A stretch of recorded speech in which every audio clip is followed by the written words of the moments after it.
Hello, family and friends. I just conquered the challenge of controlling my blood sugar levels to keep my kidneys healthy. In this video, we will explore the link between blood sugar and kidney health and the importance of managing your sugar levels. A lot of people are not aware that uncontrolled blood sugar can have an effect on their kidneys. And fluctuating blood sugar levels can lead to health problems such as kidney disease, which is what I had. I was actually at stage 3B. But when we don't manage our blood sugar levels, it can damage the tiny blood vessels that are in the kidneys, making it hard for them to filter waste and excess fluids from the blood. If you leave it untreated, this can lead to kidney disease and progress to kidney failure. Many diabetics, they already struggle with kidney disease, so it's important to take action to prevent further damage. But by understanding the link between blood sugar control and kidney health, we can take steps to prevent kidney disease or improve their function. Not only that, uncontrolled blood sugar levels can lead to inflammation and antioxidant stress, further damaging the kidneys. Now, my question when I learned about this is, what is oxidative stress? Well, anyway, so we're going to take a sidestep here to understand oxidative stress and the role that it has on the body's health. So here's how I understand it.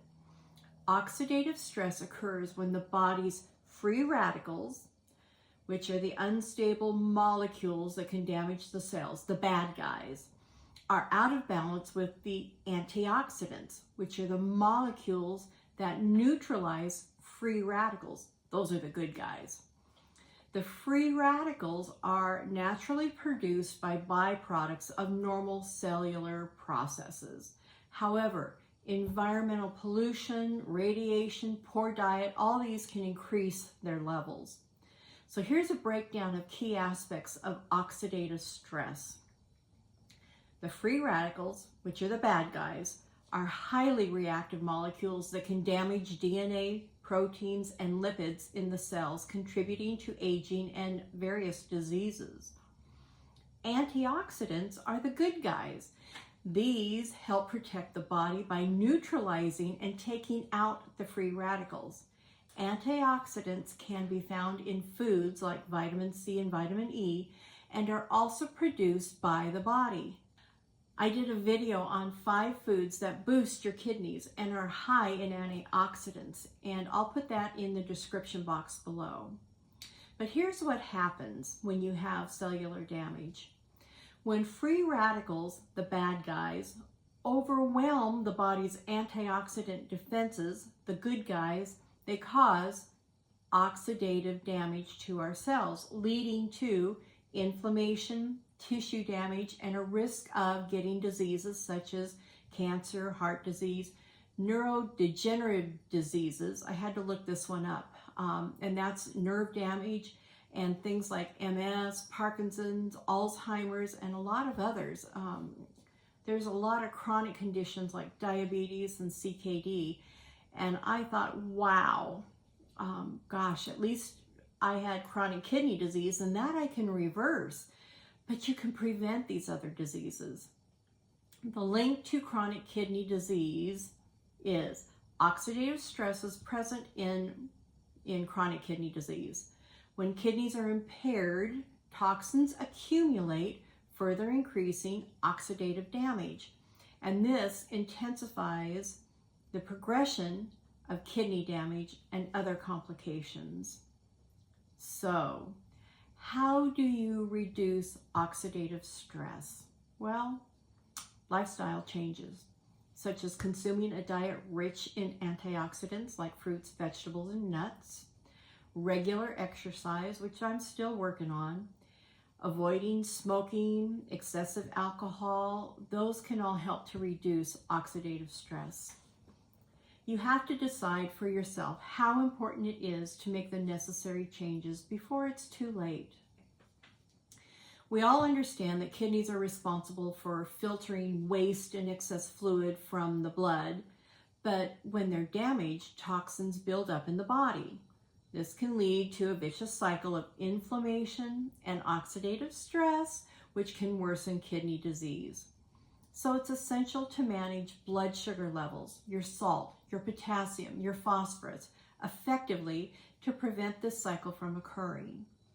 By taking proactive steps to manage your blood sugar, you can reduce the risk of kidney disease and maintain healthy kidneys. If you have kidney disease, you can begin the healing process. And I did. I went from a stage 3B to a stage 3A in 35 days. But this was very important to me, and it set me on a whole journey, and this is why I'm sharing it with you now.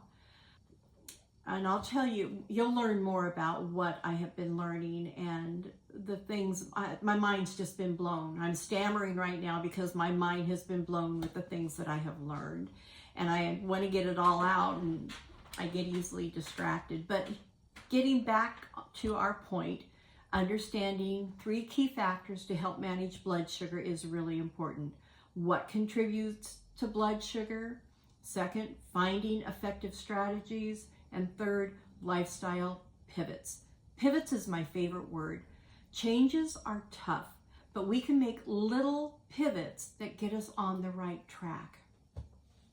A critical factor that contributes to high blood sugar level is the fact that there's little physical activity.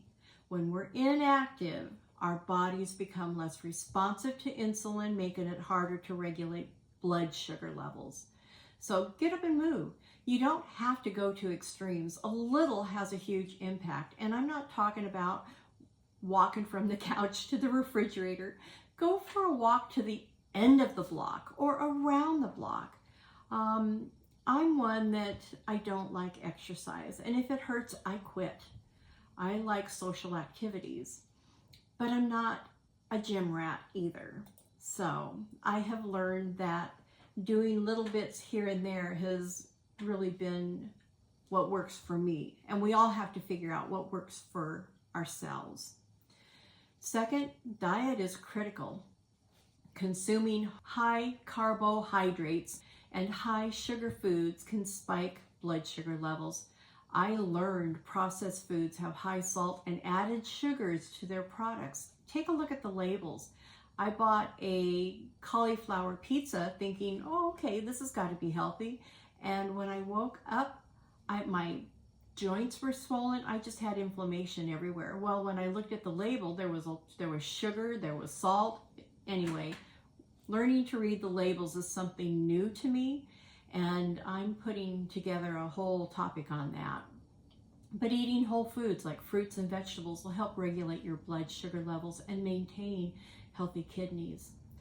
Third, manage your stress levels. Get good sleep. It's essential for healthy blood sugar levels. If you're on medication, it's important to take it as instructed and get regular checkups with your doctor.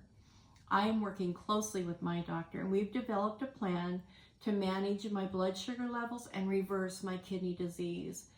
Again, I was able to reverse it from 3B to 3A in 35 days, but we've made a plan to check my blood markers every 3 months, and if markers are stabilized, then we'll change it to 6 months and keep checking the ones that are still fluctuating or still I need to be tracking.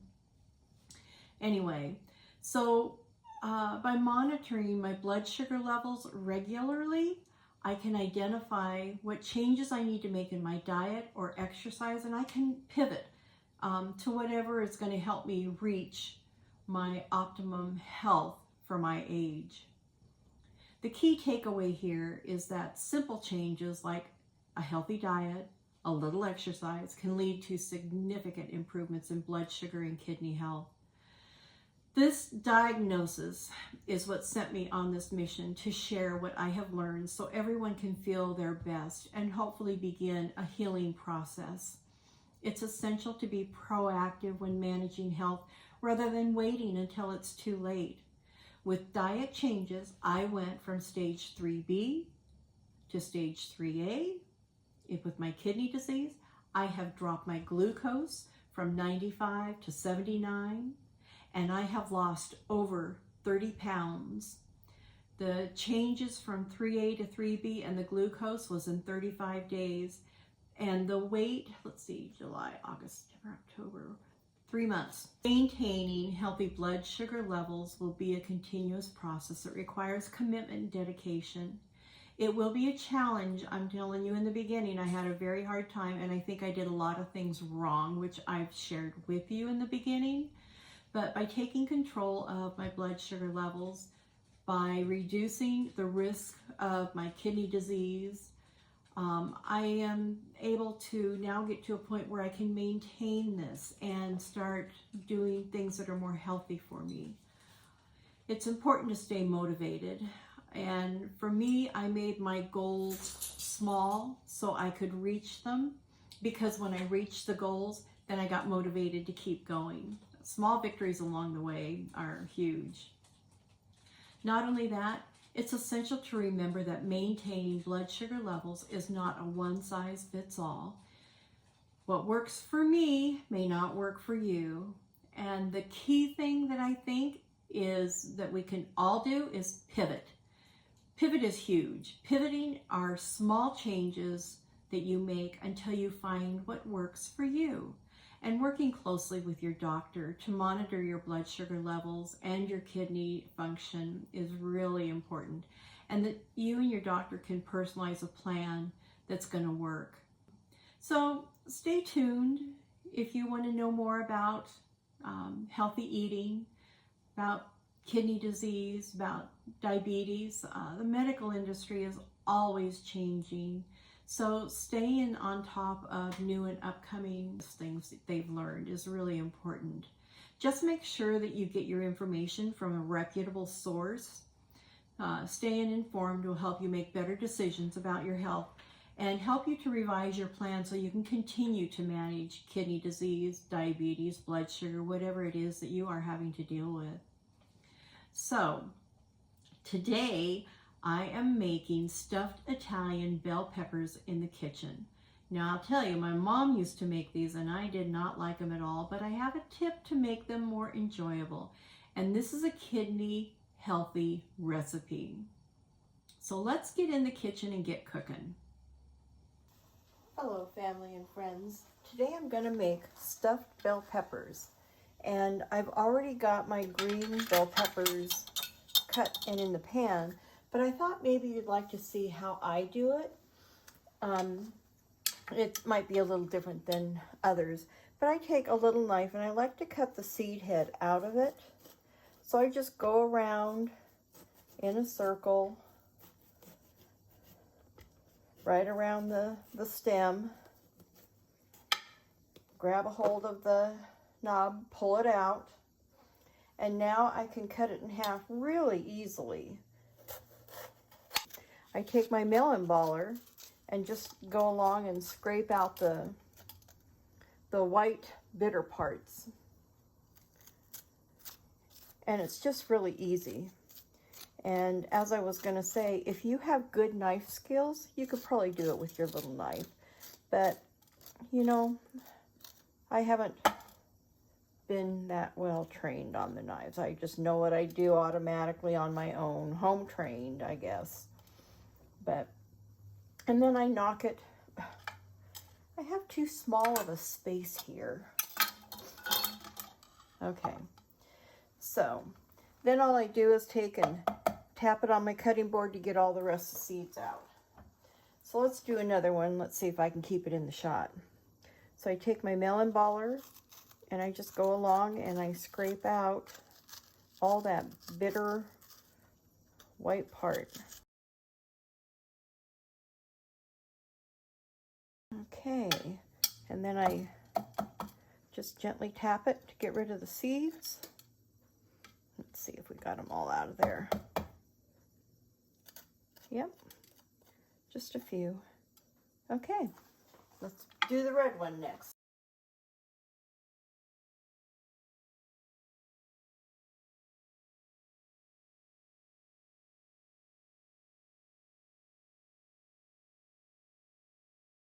And if you have to, run it through the faucet to get all the rest of the seeds out. And there we go. We have a nicely cleaned pepper. So here's the peppers, all ready and prepared. I've lightly oiled the bottom of the pan with my avocado oil. And I'm going to put these in a 375-degree oven for about 10 to 15 minutes so that they'll soften up a little bit and make it a little more pleasant to eat. And while they're cooking, I'm going to prepare my onions and my meat. And I will show you that in just a second. Okay, the next step I'm going to do to prepare is the onion. And I'm just going to cut off the root and the crown. Didn't do a very good job of that. And then I'm going to cut it in half. It's going to make it easier for me to manage. And what I want to do is I want to get rid of these outer papers, this outer skin. So I'm just going to take this off. And then this is going to go in my chopper. And it makes it so much easier. Now let's see.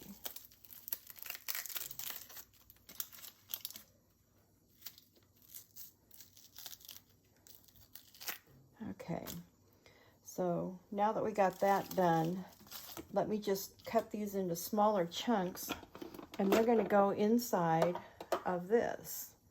I'm going to cut it in half and half again.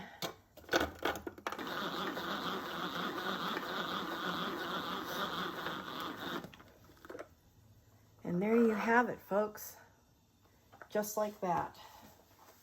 And I'm going to use half the onions in this recipe I'm making today, and I'm going to use the other half in a different recipe. So let me get the onions off the blade. I'm going to use about a tablespoon of coconut oil. Okay, and you can see the coconut oil has melted. So I'm going to put about half the onions in here. We're just going to saute these till they get nice and soft, and a little more translucent, and you'll see what I'm talking about.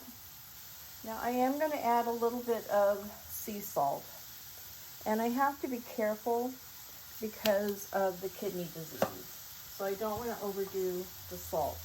And then I'm using black pepper, and add a little bit of black pepper. Can you see how they're getting that sort of translucent look? And here's the difference. Can you see how bright and white and this? Can you tell a difference? Anyway, that's what we're looking for. Okay, so now that we've got that look that we want, that translucent look, I'm going to add a couple of teaspoons of minced garlic. Now you can use 4 cloves of garlic if you want. And the reason I didn't put this in the very beginning is because garlic burns really easily. So I didn't want it in with the onions until the onions reached the look I was going for. And I've now added the garlic, and I'm going to add a can of tomatoes with the green chilies. And we'll let this cook up for a couple minutes. Let those flavors blend. So while this cooks for about 2 minutes, I'm going to start browning my hamburger. So what I'm going to do is move this to the back burner, and then I'm going to start working on the hamburger. I started it just a little bit earlier. That's why some of it's browned and some of it isn't.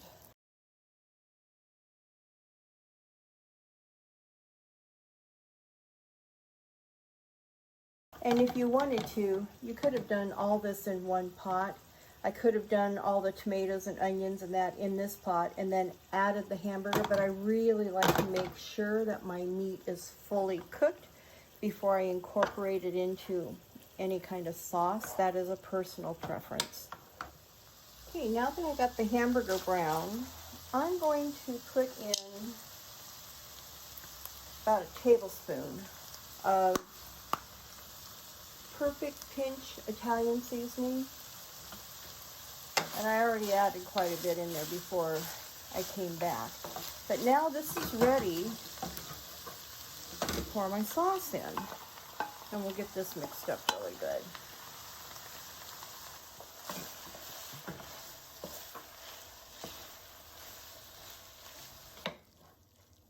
And keeping in mind that when we put them in the peppers are going to add more flavor to this as well. So I'm going to leave it where it's at. We're going to start there. My peppers, I did put them in for another 10 minutes. I wanted them a little bit softer. So as soon as they come out, I'll show you what we're going to do next. Okay, these are fresh, hot out of the oven. So I have to be careful that I don't touch the pan. Got to remember that. Anyhow, I'm going to flip these over now. These are much better than they were. The first 10 minutes wasn't quite enough. So all I'm going to do now is just take this meat mixture, try to get it inside and not everywhere else.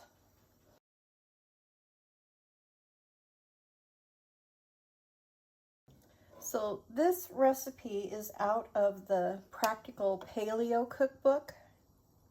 I'll show you that cookbook at the end of the video. And I learned that keto recipes are not so good for the kidneys, which I did not know. Because I was trying to figure out, what recipe do I want to use? I was going through my keto books and I was going through my paleo books. And then I thought, gosh, what is the difference? So I Googled it and learned that keto is not necessarily the diet to use when you have kidney disease. So I'm going to pop these back in the oven for 15 minutes. I'm going to pull them out, and then I've got some grated Parmesan cheese that I'm going to sprinkle on top. I have some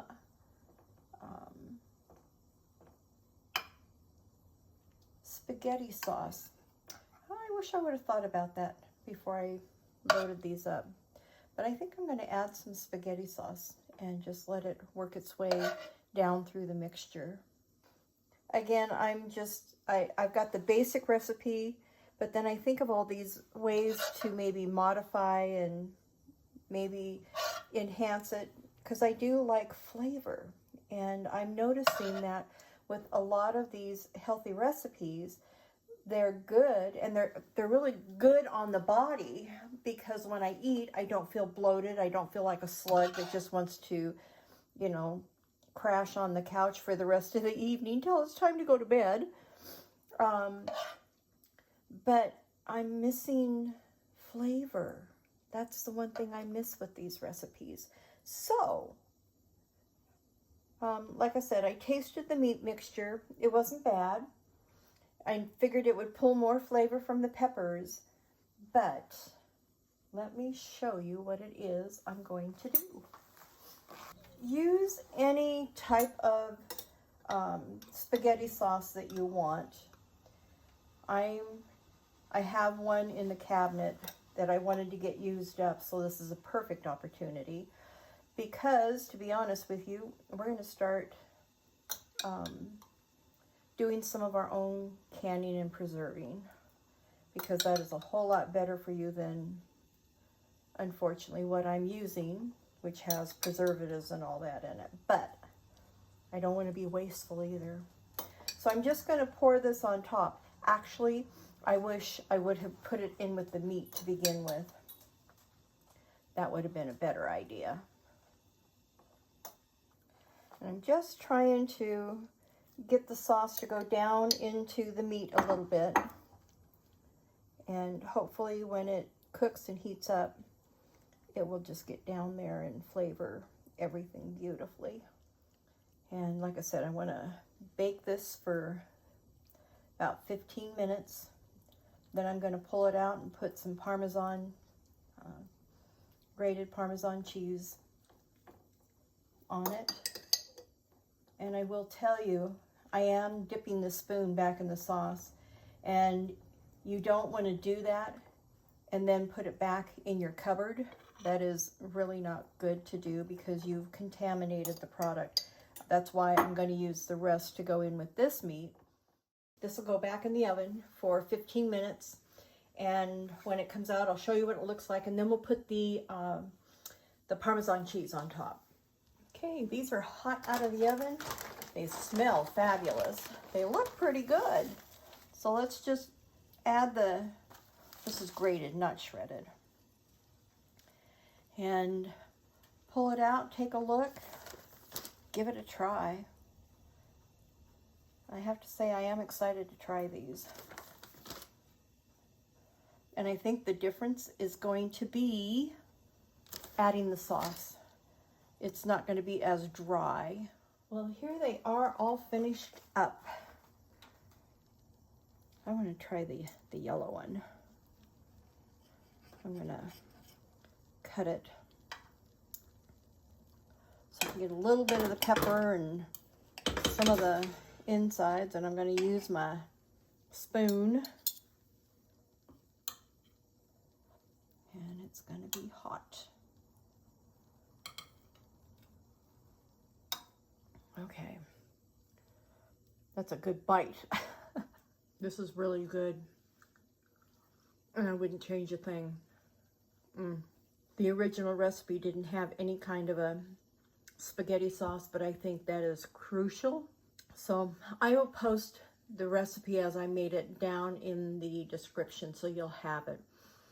But this is really good. And I'll tell you what, I don't know if it was because I was young and my taste buds hadn't developed yet, but my mom used to make stuffed bell peppers. However, she just cut the top off and then fill them as a whole standing bell pepper. And I just wasn't crazy. I liked the inside, but I just wasn't willing to eat the peppers. But the yellows are more mild, they're sweeter. And that's why I went for the yellow first. But anyhow, I hope you like this recipe, and I hope you give it a try because it is really worth it. And it is a healthy recipe for you, with the exception of the jarred spaghetti sauce. If you make your own, that's going to be better. So when I get to making my own spaghetti sauce, I'll share that with you. And until next time, make it a gorgeous day every day. Bye.